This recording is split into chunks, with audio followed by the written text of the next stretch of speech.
Bonjour à tous, bienvenue dans votre émission La vie en Vosges. Aujourd'hui, nous parlons de culture dans le monde rural avec nos deux invités. Laureline Fauty est metteur en scène pour la compagnie spinalienne Ultria, une structure qui imagine et crée des pièces de théâtre contemporaines et des performances pluridisciplinaires. À ses côtés, Margot Lyonnais, comédienne et marionnettiste pour la compagnie Héliotrope Théâtre du côté de Neufchâteau. Principale cible, le jeune public. On a 26 minutes pour parler culture, théâtre, création et éducation artistique. Bonjour mesdames. Bonjour. Merci d'être avec nous sur ce plateau. Alors, des compagnies théâtre, mais des orientations artistiques très différentes. C'est aussi ce qui fait la richesse de la culture. Il existe certainement autant de lignes artistiques que de compagnies de théâtre. Comment vous décririez Ultria, Laureline ? Alors c'est une compagnie de théâtre contemporaine et pluridisciplinaire, c'est-à-dire qu'on va s'axer sur des œuvres plutôt émergentes, plutôt des textes d'aujourd'hui, avec des conjugaisons de disciplines qui vont donner des formes un petit peu innovantes au plateau. Ok. Margot, de votre côté, Héliotrope Théâtre, donc vous êtes marionnettiste et comédienne, une compagnie à destination du jeune public, c'est bien ça ? Oui, jeune public et marionnette aussi, c'est notre volet le plus important, je dirais. Oui, nous aussi, on touche des publics différents, aussi dans nos actions culturelles, pardon. Mais on est, jeune public, voire très jeune public, puisque ça fait à peu près 14 ans, 15 ans que nous avons des spectacles à destination des enfants de 0 à 3 mois. Donc ça surprend parfois, mais c'est aussi le cœur de notre métier. Donc on peut aller voir un spectacle avec son enfant, même si... Oui, on en a 3 actuellement dans le catalogue de la compagnie à proposer, oui. Qu'est-ce qui vous a amené à rejoindre le monde culturel, l'une et l'autre ? Laureline, comment vous êtes arrivée au théâtre, à la culture tout simplement ? Alors déjà, quand j'étais enfant, j'avais une appétence pour tout ce qui était artistique. Donc je lisais beaucoup, j'écrivais, je dessinais, je peignais. Mais j'ai plutôt une orientation vers le sport très jeune. J'ai fait 12 ans de sport de compétition, d'abord en gymnastique et en patinage. Et en fait, déjà dans le milieu sportif, en fait, j'ai l'habitude de dire que mon coach était déjà mon premier prof de théâtre parce qu'il me dirigeait sur la glace avec des indications déjà de jeu, de mise en scène. Et j'ai aimé comme ça pouvoir m'exprimer à travers mon corps. Donc en fait, à 18 ans, j'ai tout de suite démarré ma carrière professionnelle en tant que d'abord danseuse professionnelle. Ensuite, j'ai développé la compétence de chant et de théâtre. Et donc après, je suis partie à Paris et j'ai fait notamment l'école de comédie musicale, qui est une formation justement pluridisciplinaire. Ensuite, j'ai fait l'école Claude Mathieu. C'est une école spécialisée art et technique de l'acteur pendant 3 ans. En parallèle, en fait, j'ai tout de suite eu des contrats. Donc en fait, ça a été une bifurcation du sport vers l'art. Et en fait, toutes les rencontres, les expériences m'ont nourrie et m'ont dirigée en fait 10 ans plus tard à monter ma compagnie. Donc la compagnie Ultria. On va y revenir juste après. Margot, comment vous en êtes arrivée à la culture, au théâtre, aux marionnettes ? Dites-nous tout. Alors, moi, je suis née dans une famille d'artistes puisque mes parents sont comédiens. Ma maman dirige la compagnie. Mon père est le metteur en scène de la compagnie, donc je baigne dedans depuis que je suis petite. J'ai toujours fait du théâtre, en tout cas depuis mes 11 ans, dans des ateliers amateurs. Mais j'ai eu plein de vies professionnelles différentes. Je ne me suis pas du tout orientée vers les arts. D'ailleurs, je ne savais pas ce que je voulais faire comme métier. J'ai passé un bac sans trop savoir non plus. Je me suis orientée sans trop savoir non plus, mais sans jamais arrêter la pratique théâtrale. Parfois même, quand j'habitais à Metz, je faisais les allers-retours le mercredi pour venir à Neufchâteau aux ateliers parce que je ne pouvais pas m'en passer. Et puis j'ai eu plein de vies. J'ai été contrôleuse de prime animale dans les fermes. J'ai été caissière au Leclerc. J'ai été surveillante en collège, qui a été une expérience vraiment extrêmement formatrice et enrichissante. Et puis, au détour d'une conversation, il est apparu presque évident que finalement, c'était ça. J'ai tourné autour du pot avant, dans la diffusion. J'ai essayé d'aller dans le spectacle vivant, mais artiste, j'y avais jamais songé. Et puis voilà, il a suffi d'une conversation pour que ça paraisse évident. Et du coup, on a préparé mon arrivée dans la compagnie, puisqu'évidemment, on ne peut pas arriver à 30 ans en disant « Coucou, je veux être comédienne ». Il y a quand même le statut de l'intermittence à obtenir. Enfin, c'est pas si simple. Mais il se trouve que je suis arrivée dans la compagnie à un moment où Sylvie, la directrice artistique qui menait toutes les actions culturelles seule, commençait vraiment à être en difficulté. Et donc, il y a eu un poste vraiment à pourvoir à ce moment-là. Et je suis arrivée pile à ce moment-là. Et ce qui est super, c'est que ça allie aussi l'aspect art plastique qui, moi, a toujours fait partie de ma vie aussi. Et donc, j'ai très vite pris mes marques. Mais j'ai grandi dans une famille d'artistes. C'était quelque part tracé, mais il a fallu prendre un grand chemin pour y arriver. C'est ça. Il a fallu un parcours pas chaotique parce que finalement extrêmement intéressant, enrichissant forcément. Voilà. Bien sûr. Et puis c'est vrai que j'ai eu la chance que mes parents ne projettent pas sur moi aussi, donc ils m'ont laissé ce temps finalement. Et puis voilà, c'était évident pour tout le monde, donc c'est super. Je vis ma meilleure vie depuis 2019. Qu'est-ce que ça vous a apporté alors vous parliez du sport, ensuite du théâtre. Qu'est-ce que ça vous a apporté d'un point de vue personnel? On parle beaucoup de la confiance en soi quand on fait du théâtre. Est-ce que c'est le cas? Alors oui, concrètement, confiance en moi, mais surtout je pense que j'avais une nécessité de m'exprimer. Je pense qu'au départ, je l'ai fait à travers le corps. Et puis très vite, comme j'ai débuté ma carrière, il y a eu la voix, il y a eu les mots. Il y a eu aussi une introspection à travers les émotions. Mine de rien, le théâtre, il y a ces mots qui résonnent, ces personnages en fait, qui viennent convoquer des choses en nous. Et je crois que tout ça m'a permis aussi de grandir, de trouver ma place. Trouver sa voix aussi, c'est aussi trouver sa place. Et puis de sentir qu'on peut contribuer, on peut apporter des émotions aux autres, on peut raconter des histoires qui font bouger un petit peu les lignes en chacun de nous, quoi. Alors vous avez connu Paris. Forcément une richesse culturelle très importante, il ne faut pas besoin de le cacher. Vous évoluez aujourd'hui dans les Vosges. Quelle est la place du théâtre dans le monde rural? Alors forcément, c'est deux mondes différents avec la vie parisienne, mais aujourd'hui, on peut faire du théâtre, avoir sa place dans les Vosges. Oui, complètement. En fait, c'est très différent. Quand j'étais à Paris, j'étais plutôt dans le milieu du théâtre privé, avec des grosses productions, des grandes maisons, où tout est à disposition. On peut tous les soirs sortir, c'est extrêmement riche culturellement.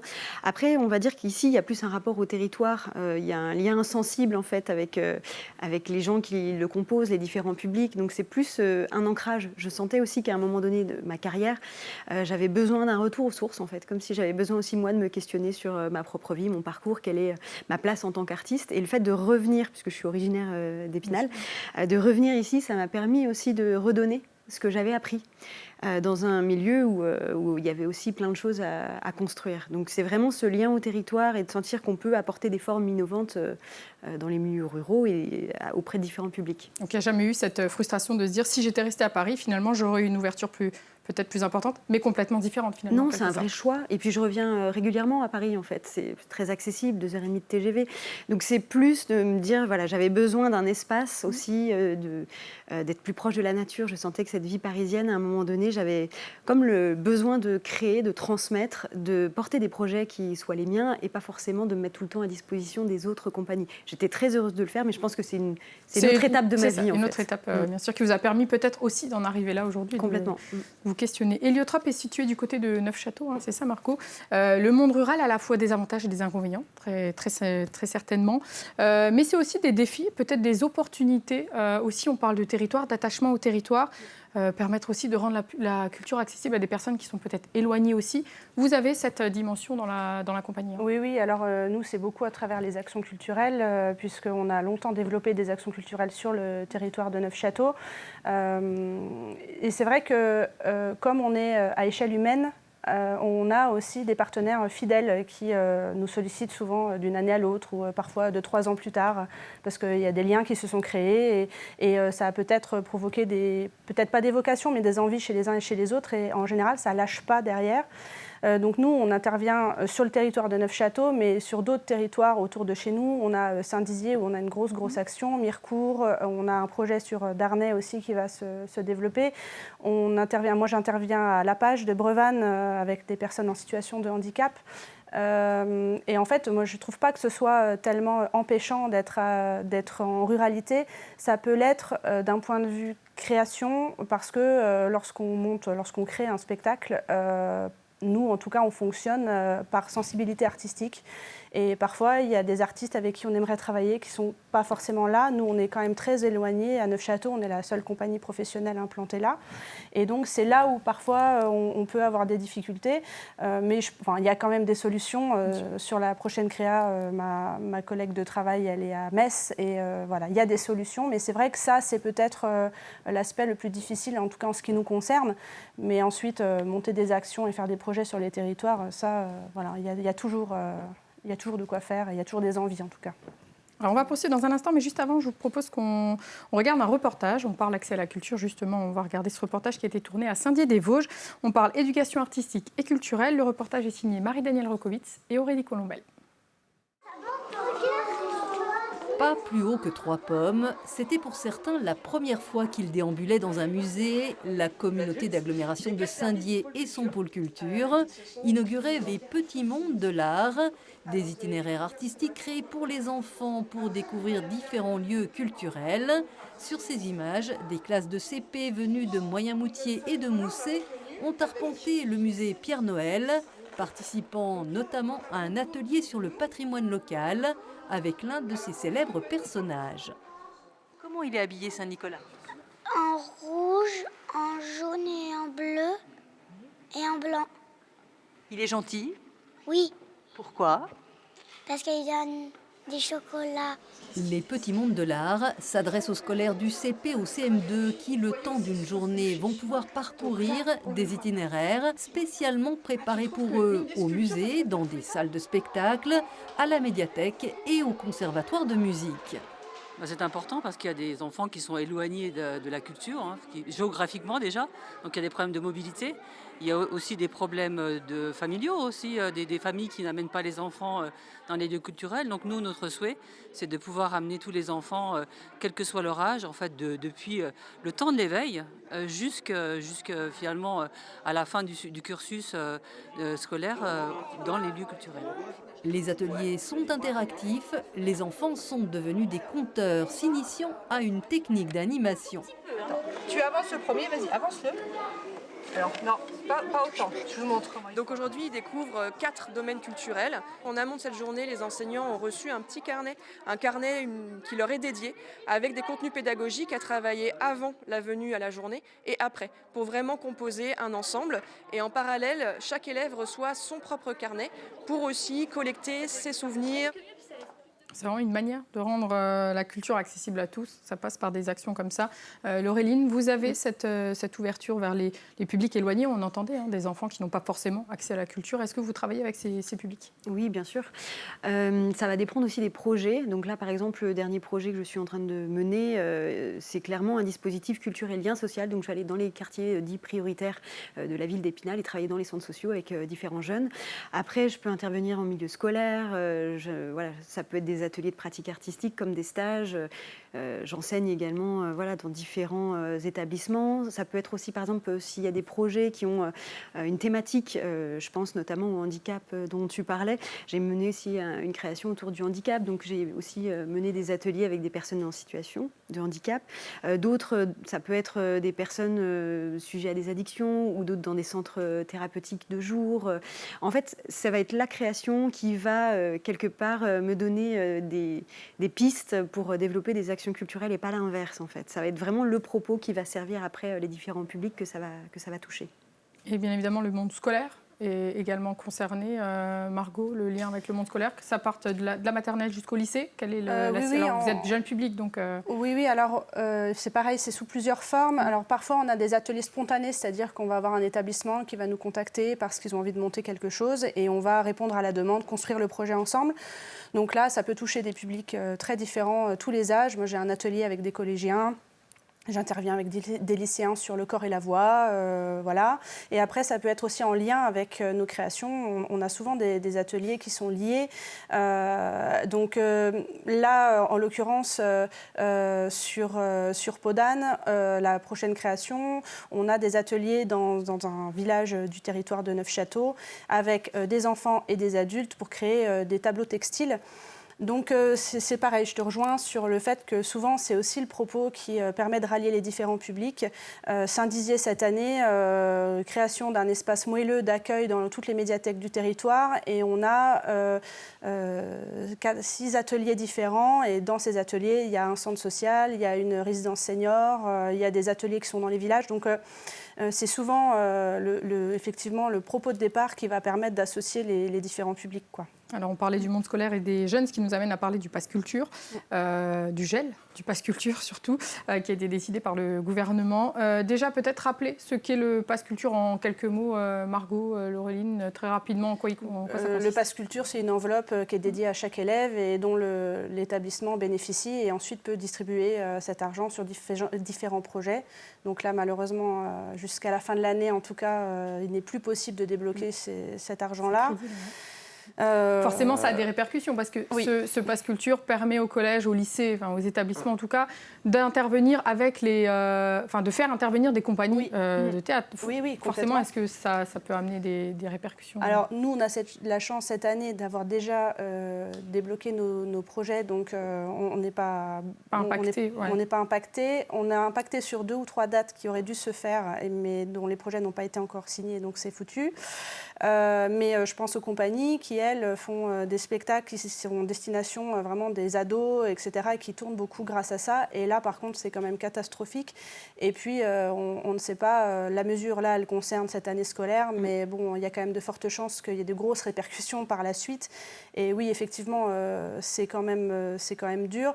Moi, l'atelier que j'ai au collège cette année, c'est 100% pass culture, le financement, quoi. Donc ça représente 40 heures et puis pour les élèves c'est terrible parce qu'ils n'ont plus accès à rien, puis ça veut dire plus aucune sortie scolaire non plus. C'est un ensemble de choses, c'est au sens large, bien sûr. Aller faire une sortie pour aller voir le musée de l'image à Épinal, c'est mort. Quoi. C'est un signal assez... C'est négatif quand même pour le monde de la culture, quand on voit tout ce qu'on essaye de faire. Laureline, quand on voit ça, quand on est metteur en scène dans une compagnie, forcément ça fait un petit coup. C'est une période qui est délicate, c'est de voir comment on peut s'adapter avec les budgets qui parfois sont incertains, parfois effectivement sont drastiquement coupés.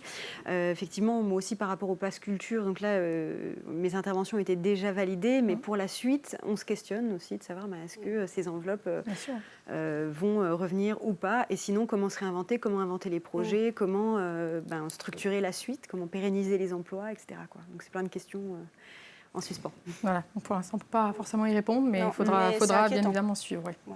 On va parler de la création, justement. Alors vous nous avez déjà un petit peu aiguillé sur la manière dont se crée une création, dont se fabrique une création.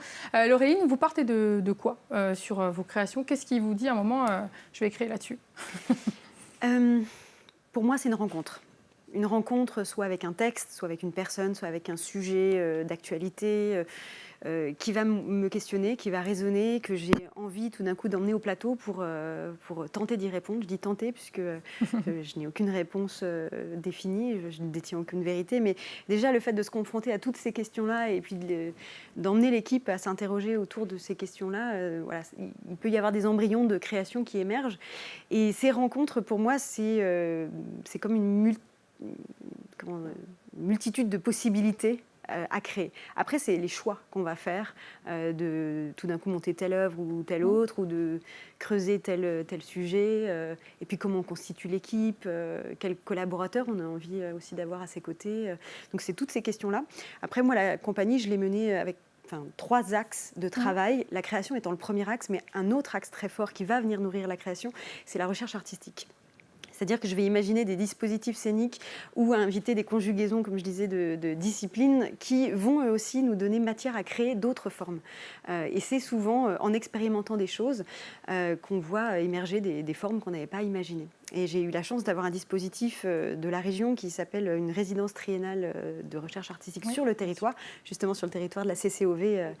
Et pendant ces 3 ans de recherche artistique, de labo, j'ai emmené comme ça plein d'ingrédients, plein de rencontres, plein de textes, de matières au plateau. Et je me suis dit, tiens, qu'est-ce qu'on peut inventer comme forme qui pourrait donner de possibles créations futures. Et puis le 3e volet, j'ai parlé création, recherche artistique, ce qu'on parlait transmission, action culturelle. Mais transmission, c'est vraiment aussi un de mes moteurs, de transmettre, de redonner, de voir aussi comment moi ça me nourrit, puisque d'être en contact avec les différents publics, ça peut aussi me donner l'idée d'une création à venir. Il y a beaucoup d'éléments à prendre en compte. On voit des images là justement d'une création, donc c'était une création un peu particulière avec de l'eau, oui, c'est ça, exactement. C'est un projet que j'ai appelé Impermanence poétique. Je questionnais déjà, c'était en 2023 à la scène Ernest Lambert à Châtenois, notre rapport au vivant et cette matière organique sur scène, pareil, qui peut être à la fois poétique mais à la fois menacée par rapport à tous les enjeux écologiques et environnementaux dont on parle beaucoup. Et voilà, l'idée c'était d'emmener des corps, des visuels, de la vidéo, du son, à se questionner autour de cette matière-là. Toujours beaucoup de recherche. Margot, de votre côté, il y a à la fois la côté création et fabrication de marionnettes aussi, parce que tout est fait en interne, c'est ça ? Oui, Oui, tout à fait. Pour rejoindre ce que tu disais, nous aussi, il y a plein d'axes différents de départ.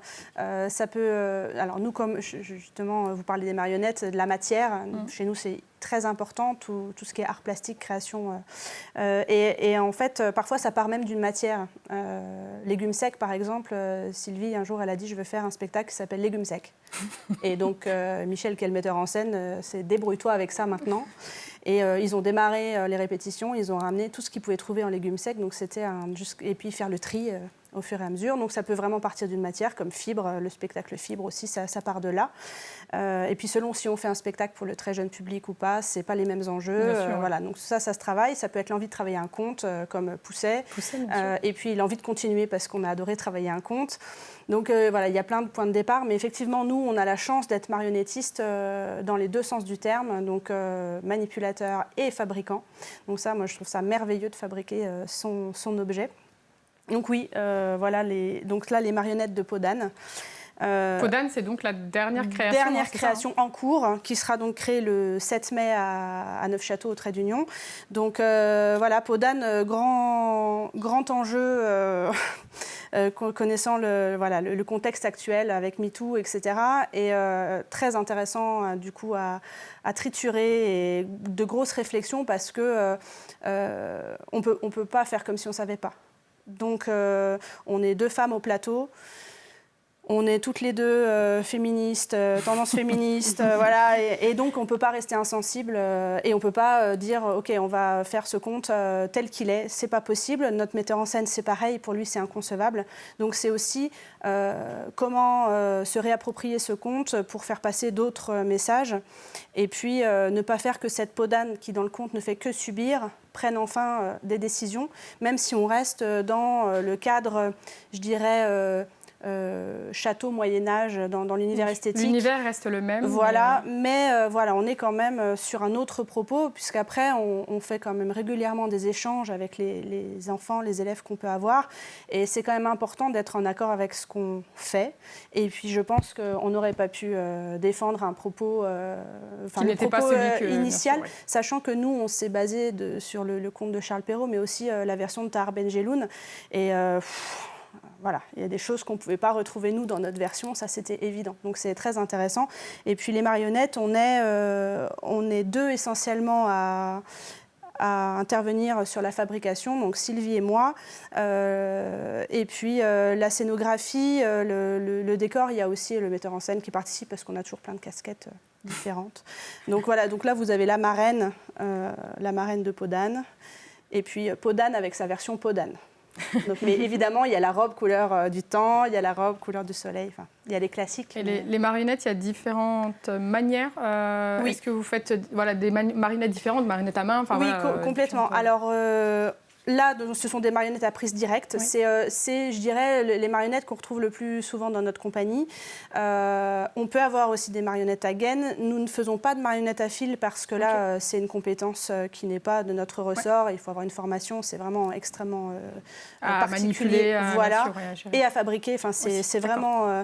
donc nous, c'est souvent prise directe. On a de la marionnette à gaine, mais on a aussi des marionnettes dans Pousset. J'ai une grande bouche. Voilà. On crée les marionnettes au gré des projets et en fonction des besoins du projet. Donc on ne se limite pas en termes de format, etc. Ça dépend des enjeux. C'est l'avantage d'être à la fois fabricant de ses propres marionnettes. Ouais, ça, c'est super. Laureline, il nous reste déjà plus que 2 minutes. On va parler peut-être de ce projet de l'eau et des hommes. Hein. C'est ce projet dont vous avez commencé à nous parler tout à l'heure, où se mêlent finalement artistes professionnels et artistes amateurs. Ça aussi, c'est un projet particulier, forcément, quand on mêle les deux. Oui, j'avais envie d'avoir un projet d'envergure cette année qui puisse proposer à différents publics de se rencontrer, travailler sur la mixité sociale, et donc de proposer à des jeunes de quartier de la Vierge, Bitola, du Plateau de la Justice, d'intégrer en fait une création professionnelle, tout comme des élèves de l'option théâtre du lycée Claude Gelée. Il y a également le lycée Mendès France, une partie des jeunes qui va nous aider sur la construction du décor. Et puis des bénévoles, beaucoup de quartiers ou de la compagnie qui vont venir un petit peu prêter main forte, on va dire, à la création. On organise également un stage pendant une semaine pour découvrir les métiers annexes au théâtre. Donc ça va être visuel, art numérique, vidéo, son, accessoires, costumes, etc. pour donner lieu à une création qui aura lieu le 22 mars à 20h à l'auditorium de la Louvière. Et l'idée, en fait, aussi par rapport aux propos, toujours c'est cette idée de l'eau, c'est de questionner aussi notre rapport justement aux enjeux de l'eau aujourd'hui.